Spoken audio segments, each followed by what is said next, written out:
आपको ऐसा लग रहा है खजाना हाथ लग गया, 7,000 रुपए का स्टाइपेंड, मैं बॉम्बे जाऊंगा। जो साइकिल चलाई है वो तो जयपुर में चलाई है, और अब यहाँ पे मर्सिडीज भी चला लेंगे तो जंगल में मोर नाचा किसने देखा। और बताओ सर, कितने एम्प्लॉय हैं, कैसे माल लेते हो, कैसे माल बेचते हो, कितना मार्जिन है, क्या दिक्कत आ रही है, परचेस कैसे करते हो, मार्केट कैसे करते हो, सेल कैसे करते हो, वेबसाइट पे क्या है। तो जब ये सारी चीजें पता करी तो मुझे अंदर की बातें पता पड़ी। आपने आज मेरी बात सुनी और वीडियो खत्म करके अगर आप अप्लाई कर सकते हो तो ज्ञान है, बाकी सब नहीं है।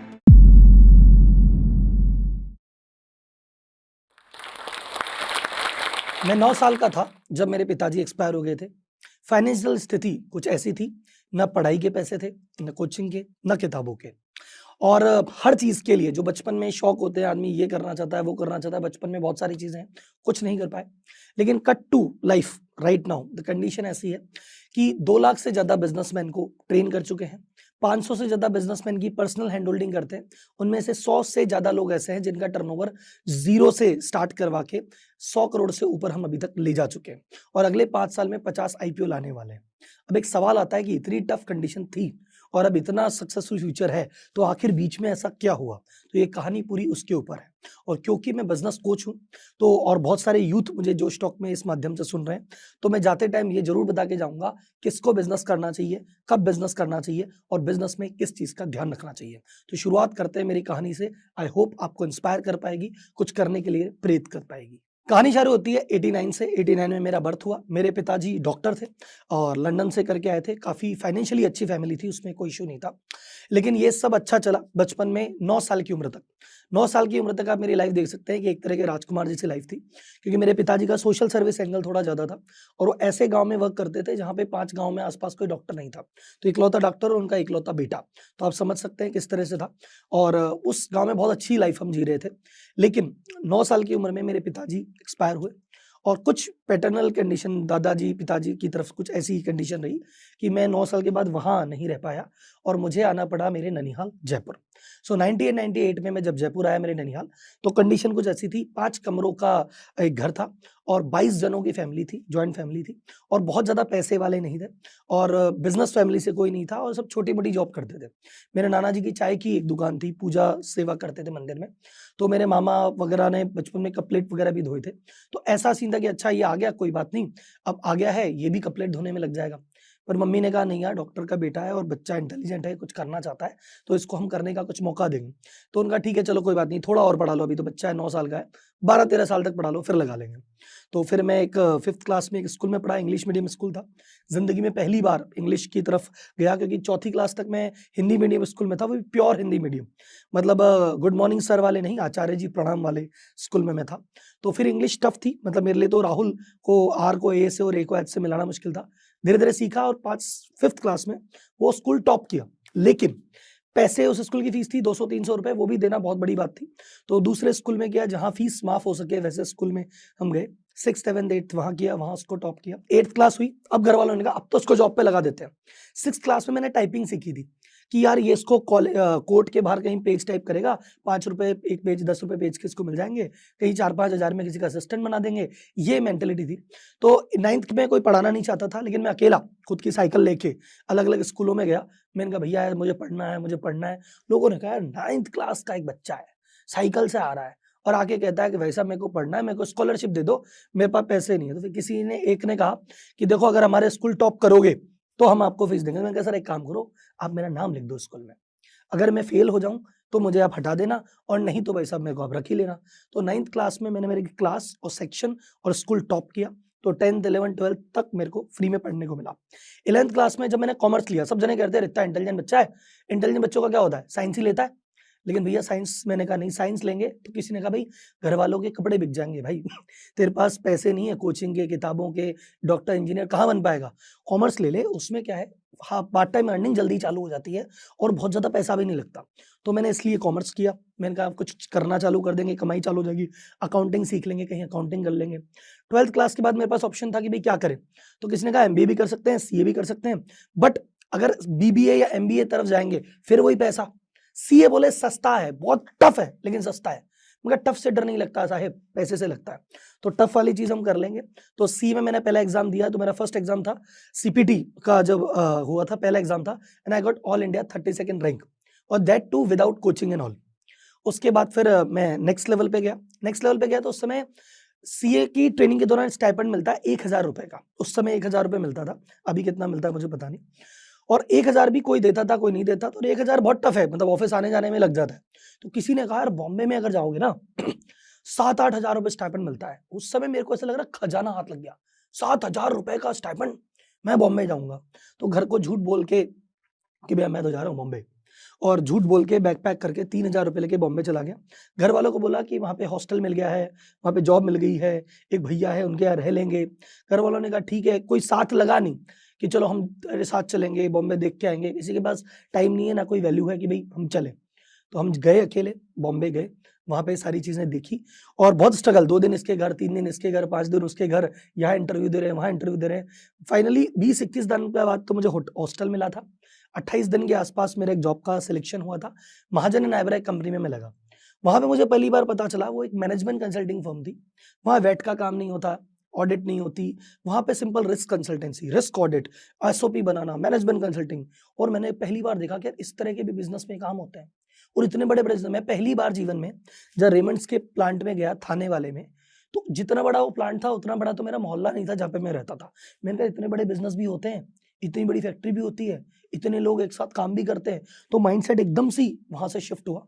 फिर वहां से बातचीत में आज मैंने ये किताब पढ़ी, वो किताब पढ़ी, इस किताब में ये लिखा था। तो वहां से बुक्स के प्रति पैशन बचपन से था, लेकिन जो मेन पैशन बिजनेस बुक्स का था वो वहां से लेके आया कि अच्छा बिजनेस में पढ़ा, अच्छा रेमंड्स में बैठे, रेमंड्स की कहानी पढ़ते हैं, अच्छा मनी का डिस्कशन चल रहा है, धीरू भाई मनी की कहानी पढ़ते हैं। तो कहानी पढ़ के वहां से बिजनेस के प्रति इंटरेस्ट जगा। वहां पे 1-2 साल रह के बहुत बढ़िया काम किया। वहां पे जो कितना लग्जरी जो पहली बार मिलती है कि एक व्यक्ति जिसको साइकिल पे घूम रहा था, मैं कॉलेज के फर्स्ट ईयर तक साइकिल पे गया था, बसों में लटक लटक के जाते थे। वो 6 जनों की ऑटो में 16 जने जो ड्राइवर के पास बैठ के जाते हैं ना, वैसे हम जाते थे। और 1-1 रुपए की, मतलब बचपन में 2 रुपए की कुल्फी के लिए हम स्ट्रगल कर रहे हैं, 10 रुपए की कचौरी के लिए 4 दोस्त लड़ रहे हैं, तू पैसे देगा, तू पैसे देगा। वैसे से निकले और सीधे वहाँ कंसल्टिंग में सीधे फ्लाइट में बैठ रहे हैं, 5 स्टार होटल में रुक रहे हैं। तो ऐसा लगा भैया ड्रीम कम ट्रू। अब ऐसे टाइम पे मुझे टेक्निकली सेटल हो जाना चाहिए था कि यार अच्छे पैसे मिलेंगे और पूरी सुविधा है, यही सेटल हो जाते हैं। लेकिन जैसे ही सीए बना, पहला थॉट दिमाग में आया कि नहीं यार, अपन जो साइकिल चलाई है वो तो जयपुर में चलाई है, और अब यहाँ पे मर्सिडीज भी चला लेंगे तो जंगल में मोर नाचा किसने देखा। और जो अपन ने यहाँ सीखा है वो जयपुर में किसी को तो आता ही नहीं है, अपन चलते हैं और वहां से खाते हैं। तो जब मैं वहां गए तो ये शायद सही डिसीजन था, गलत डिसीजन था, आगे आपको पता पड़ेगा। जब मैं गया मेरी उम्र थी 21 साल, 10 महीने की उम्र में मेरा सीए क्लियर हो गया था। अब आप इमेजिन कीजिए, एक लड़का टी शर्ट पहन रखी है, पैंट जीन्स पहन रखी है, थोड़ी सी फटी हुई है, और हेलमेट है हाथ में, बाइक पे आया है, और एक बिजनेसमैन को कह रहा है मैं आपको कंसल्टिंग करता हूँ कि देखे आपका बिजनेस कैसे आगे बढ़ेगा। अरे बोले भाई जा ना तू क्या सिखाएगा। तो उसके बाद फिर मैंने सीए की प्रैक्टिस चालू की, नॉर्मल वैट रजिस्ट्रेशन करा लो, सीए के रिटर्न भर लेते हैं, आपके ऑडिट कर लेते हैं, लेकिन पर्पज वही था। अभी क्लाइंट मेरे पास एक छोटा व्यापारी आता, मेरी इनकम टैक्स की रिटर्न भर दो, मैं मेरे स्टाफ को कहता सुनो, मेरे पार्टनर को कहता भाई तू रिटर्न भर, मैं इनसे बैठ के बात कर रहा हूँ, और बताओ सर कितने एम्प्लॉय हैं, कैसे माल लेते हो, कैसे माल बेचते हो, कितना मार्जिन है, क्या दिक्कत आ रही है, परचेस कैसे करते हो, मार्केट कैसे करते हो, सेल कैसे करते हो, वेबसाइट पे क्या है। तो जब ये सारी चीजें पता करी तो मुझे अंदर की बातें पता पड़ी। अच्छा मैं आपकी फैक्ट्री आता हूँ एक बार, मैं एक बार आपके गोदाम आके देखता हूँ, आपकी दुकान पे 2 घंटा में बैठता हूँ, तो वहां पे जाके मुझे एग्जैक्टली पता पड़ा कि छोटे व्यापारी के भैया प्रॉब्लम क्या है। मैं पूछता हूँ यार मार्केटिंग कैसे करते हो, बोले मार्केटिंग वो क्या होती है, हमको करने की जरूरत क्या है, हम तो दुकान खोल के बैठ जाते हैं, जो आ जाता है ले जाता है, इसमें क्या है की मार्केटिंग। मैं 4 लोगों को जानता हूँ, मैं कहा तो मार्केटिंग तो जानता ही नहीं है, और मार्केटिंग क्या होती है और कैसे होती है वो तो मैं कॉर्पोरेट में करके आया हूँ। मैंने कहा मार्केटिंग तो इतनी खतरनाक चीज है, इतनी मस्त चीज है, ऐसा होता है, यार तो कर ही नहीं रहे। अच्छा एक काम करो, अच्छा वेबसाइट, बोले वो क्या होती है, सोशल मीडिया, बोले सर उस पर तो है ही नहीं। मैंने कहा यार भाई साहब ये चाह क्या रहे हैं, एम्प्लॉय मैनेजमेंट अगेन सेम चीज है। तो मैंने देखा यार ये छोटा व्यापारी सुबह से 12 से 14 घंटे लगा हुआ है, साल में कहता है कि मैंने यार लाख रुपए महीने की बचत हुआ है, 2 लाख रुपए महीने की बचत है, और अपने हेल्थ से परेशान है। मेरे पास ऐसे ऐसे लोग आते थे जो कहते थे सर आपका बच्चा कौन सी क्लास में है, बोले यार पता नहीं, होगा सेकंड में, थर्ड में, पता नहीं, मुझे तो पता ही नहीं। कि मेरे बच्चों को मैंने ऐसे बड़ा होते नहीं देखा, मैंने ऐसे बड़ा होते देखा है। मैं बच्चों का संडे पापा हूँ, क्योंकि जब मैं सुबह उठता हूँ तो बच्चे स्कूल गए होते हैं, और रात को वापस आता हूँ तो बच्चे सो गए होते हैं, मैं तो बच्चे से मिलता ही संडे का हूँ। तो सर मेरी फैमिली लाइफ शून्य है, मैं मेरे दोस्तों के साथ घूम नहीं पाता, मैं क्रिकेट का शौक था छूट गया, गाने का शौक था छूट गया। तो मैंने कहा एक व्यापारी तो अति परेशान है यार, इसके सारे पैशन छूट गए, ये फैमिली छूट गई, ये हेल्थ को ध्यान नहीं दे रहा, ये 14 से 16 घंटे एक स्ट्रगल में लगा हुआ है और रिजल्ट इतना सा मिलता है। और बड़े बिजनेसमैन क्या-क्या कर रहे हैं, इसको बेसिक चीज़ें नहीं पता। मैंने कहा अपने बेसिक चीज़ें इनको बताएँगे। तो मैंने फ्री में कंसल्ट करना चालू किया कि सुनो मैं कोई पैसे नहीं लूँगा, बस मैं बोलता जाता हूँ, आप करते जाओ। और जब किया तो कईयों को रिजल्ट मिला। कई 2 घंटे में ऑफ़िस जाने, कई लोग कह रहे हैं कि 4 घंटे ऑफ़िस जाते हैं, हमारा काम हो जाता है। कई लोग कहते हैं हमारा बिज़नेस डबल हो गया, किसी का ट्रिपल हो गया, कोई फैमिली को टाइम देने लग गया। तो मुझे लगा यार ये जो मैं काम कर रहा हूँ ना, ये बहुत भले का काम कर रहा हूँ, इसको ही आगे बढ़ाते हैं और मुझे मज़ा आने लग गया इस चीज़ों में। लेकिन अभी तक पैसे नहीं आ रहे थे, सिर्फ मज़ा ही आ रहा था, पैसे नहीं आ रहे थे। फिर जब थोड़ा सीए बने 4-5 साल हो गए, लोग जानने लग गए, लोगों को सफलता मिली, टेस्टिमोनियल क्रिएट हो गए, तब मैंने इफेक्टिवली कहा कि अब मैं कंसल्टेंट हूँ और अब मैं पैसे चार्ज करूँगा। उस समय आस-पास दौर था, सुपर 30 मूवी आई थी। तो जब मूवी आई तो बात चली कि आनंद कुमार करके एक व्यक्ति हैं, जो 30 बंदे सेलेक्ट करता है और उनको बताता है। तो मैंने कहा क्यों ना अपन ऐसा करें कि मेरे को इनसे एक बंदों से मीटिंग करके भी यही कहना है कि मार्केटिंग में ऐसे-ऐसे करो, ये गलत है। फिर इनसे मिलके भी यही कहना है। तो 30 आदमियों से बात एक ही करनी है, तो 30 को एक साथ बैठा के नहीं कर दें क्या? तो मैंने जितने भी क्लाइंट थे सबको एक कमरे में बुलाया, मैंने कहा सुनो, अपन क्या करते हैं, आप मेरे से है ना, मुझे फीस बड़ी मत दो, छोटी-सी फीस देना। लेकिन मेरे को भी क्या है कि 50,000 एक आदमी से लेने की बजाय 5,000 मैं 20 आदमी से लूँगा, मेरे लिए भी ठीक है और 20 आदमियों की वेटिंग भी नहीं है। तो मैंने कहा अब मैं स्टेज पे खड़ा रहूँगा, मैं तुम्हारी प्रॉब्लम बताऊँगा, मैं सॉल्यूशन बताऊँगा और क्यू एंड ए करूँगा, काम तुम अपने आप से कर लेना, अटकोगे तो पूछ लेना। सो मैं कंसल्टिंग से कोचिंग की भूमिका में आ गया। ऐसा नॉर्मली नहीं होता, जो कंसल्टेंट होते हैं बहुत हाई पैकेज पे होते हैं। मैं 50,000 चार्ज कर रहा था, मैं 5 लाख भी चार्ज कर लेता, लेकिन मेरे को नॉलेज ज़्यादा से ज़्यादा लोगों तक पहुँचानी थी, तो कोचिंग वाले फॉर्मेट में आना पड़ा। The moment I went into coaching, super 30 का फर्स्ट बैच चालू हुआ। पहला बैच 30 आदमियों का था, खत्म होते ही अगला बैच बन गया 40 का, उसके खत्म होने से अगला बैच बन गया 50 का और उसका बैच खत्म होने से पहले 100 का बैच बनता, उससे पहले कोरोना आ गया। तो जब कोरोना आ गया तो सब बंद हो गया। मैंने कहा कोई नहीं, 10-15 दिन की बात है, निकल जाएँगे। और वो 1 महीने में बदल गया। पहली लहर निकल गई, मैंने कहा चलो अब ठीक है, दूसरी लहर आ गई। मैंने कहा अब ठीक है, दूसरी लहर निकल गई, तीसरी की बातें होने लग गई। मैंने कहा यार अपने तो भैया ईएमआई वाला चक्कर है, इनकम बंद है, अब कैसे करेंगे? फिर किसी ने कहा इस काम करो, इसी काम को ऑफलाइन कर रहे हो, उसको ऑनलाइन ही कर लो। मैंने कहा यार मुझे ऑनलाइन में तो कुछ भी नहीं आता। ना तो मुझे वेबसाइट का आइडिया, ना मुझे ज़ूम का आइडिया, ना क्या आइडिया। उन्होंने कहा नहीं आप ट्राई करो। मैंने कहा नहीं यार मैं तो नहीं करूँगा। लेकिन फिर एकदम से ही किसी ने कहा कि यार चैरिटी का इवेंट कर रहे थे कि जो सुपर 30 के कुछ लोग थे, उनके फ़ोन आया कि सर मेरा ऐसे-ऐसे प्रॉब्लम थी, मैं एम्प्लॉयी निकाल दूँ क्या? मैंने कहा नहीं, नहीं एम्प्लॉयी मत निकालना। बोले सर मैं निकालने वाला था, आपने कह दिया 3 आदमी की जॉब बच गई। फिर दूसरे का फ़ोन आया, मैंने सॉल्व किया, तीसरे का आया, मैंने सॉल्व किया। मैंने कहा मैंने 3 फ़ोन पे अब तक 11 लोगों की जॉब बचा चुका हूँ और लोग बाग यही गलती कर रहे हैं शायद, तो कुछ करें। तो मैंने ज़ूम किसी को बोला कि यार मेरे को एक ज़ूम सेटअप करके दो और फ्री ज़ूम जो होता था 1 घंटे का, वो मैंने एक सेशन किया। 12 बजे का मैंने टाइम दिया था और घर पे बैठ के मैं क्लास ले रहा था। 12 बज के 1 मिनट पे दोस्त का फ़ोन आया, मेरी एंट्री नहीं हो रही। मैंने कहा क्या बात हो गई? पता चला हाउसफुल था, 12 बज के 1 मिनट पे। तो 100 बंदों की क्लास ली और हर बंदे का ये था कि हम एम्प्लॉयी निकालने की सोच रहे थे, बिज़नेस बंद करने की सोच रहे थे, टूट गए थे, हार गए थे, पर से 1 घंटे से कॉन्फिडेंस मिला है। तो फिर मैंने कहा कि अगला करते हैं, 300 आदमियों का किया, वो भी हाउसफुल था। और उस समय मैंने पहले 2-3 फ्री किए, फिर बाद में मैंने ₹100, ₹200, ₹300 लेना चालू किया और जो पैसे मिलते थे सब मैं कोरोना में दान कर देता था, कि ठीक है कोरोना में भी कुछ एक मिशन चल रहा है, ये अन्न में दे दो, 2100 वहाँ दे दो, 1100 वहाँ दे दो, 100% चैरिटी की। फिर मैंने कहा धीरे-धीरे कोरोना की लहर बाहर आई, मैंने कहा अब फिजिकल इवेंट में कोई कंफर्टेबल नहीं है, अब कोई होटल में नहीं आएगा, अब कोई बात नहीं होगी। So then we take it to the online course. तो किसी से हेल्प ली, पहले छोटा कोर्स बनाया, फिर बड़ा कोर्स बनाया। तो मंथली हमारे पास उस समय 150 से 200 लोग आते थे और वो लाना भी बहुत बड़ी बात थी। मतलब ऐड की शूटिंग मैं करता था, फिर वो ऐड के कमेंट का जवाब मैं देता था, फिर उसके बाद जो लोग के फ़ोन आते थे मैं बात करता था, व्हाट्सएप पे मैं जोड़ता था, एक-एक बंदे की प्रॉब्लम मैं सॉल्व करता था, सब मैं करता था और 150-200 लोग थे और जर्नी ऐसी चली, आपका प्यार इतना मिला। कई लोगों ने कोरोना में अच्छा बिज़नेस किया, कोरोना के बाद नीचे चला गया।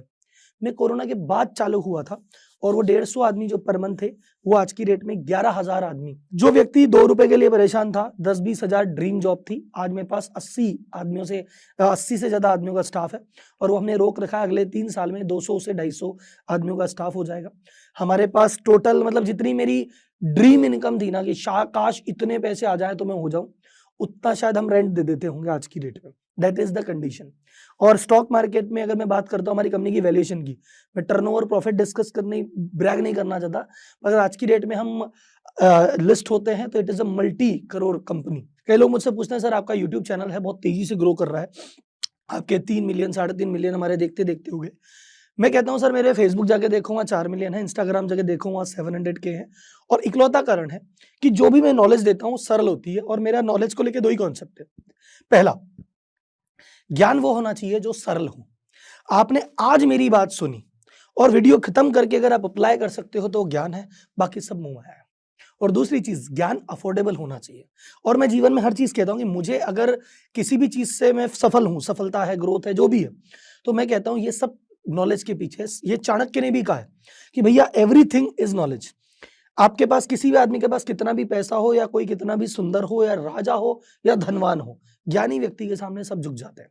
और मैंने ये देखा है कि बचपन में जब मुझे कोई घर में प्रॉब्लम आ रही है, रेस्पेक्ट आ रही है, मैं मोहल्ले में कहीं जा रहा हूँ, तो बाकी लोग मुझे कह रहे हैं कि अरे बेटा आ तू चाय पी ले, तू काजू बादाम खा ले, तो गाजर का हलवा बना दे, तू बस मेरे बेटे के साथ बैठ के थोड़ा पढ़ लिया कर, ये मेरा बेटा कमजोर है, इसके साथ बैठ के पढ़ लिया कर, इसके साथ रहा कर, इसका होमवर्क करा दिया कर। तो मेरी नॉलेज के चक्कर में हर जगह रेस्पेक्ट थी।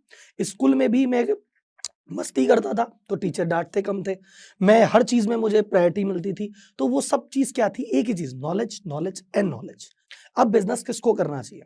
मेरा ऐसा मानना है बिजनेस हर व्यक्ति को करना चाहिए, क्योंकि इंडिया की जो इकोनॉमी जिस तरह से बढ़ रही है, उसमें हर व्यक्ति को जब बिजनेस, देखो आप चाहते हो कि मैं जितनी मेहनत करूं उतना रिजल्ट मिले या उससे ज्यादा मिले, तो वो आपको बिजनेस में ही मिल पाता है। पहली बात।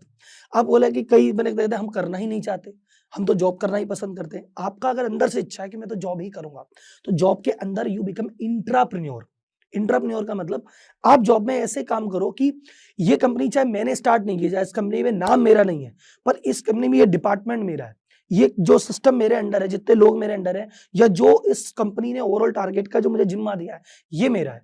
ओनरशिप लेके काम करो, देन यू डेफिनेटली, मतलब आप माइक्रोसॉफ्ट नहीं बना पाओगे, कोई बात नहीं, सत्या नडेला बन सकते हो। गूगल आपसे ना बने, आप सुंदर पिचाई जरूर बन सकते हो।